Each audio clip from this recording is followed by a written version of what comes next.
Hai Tribuners, diinformasikan bahwasanya akses jalan yang menghubungkan antar dusun di desa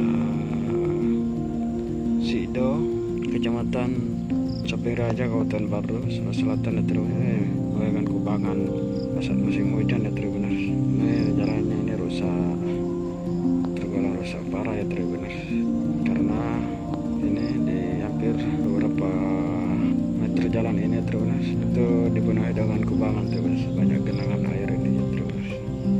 Tentunya kondisi ini ya Tribuners mengurangi kenyamanan pengguna jalan ya Tribuners, karena jalannya rusak. Jadi pengguna jalan Tribuners, baik yang menggunakan motor atau mobil ya Tribuners, harus ekstra hati-hati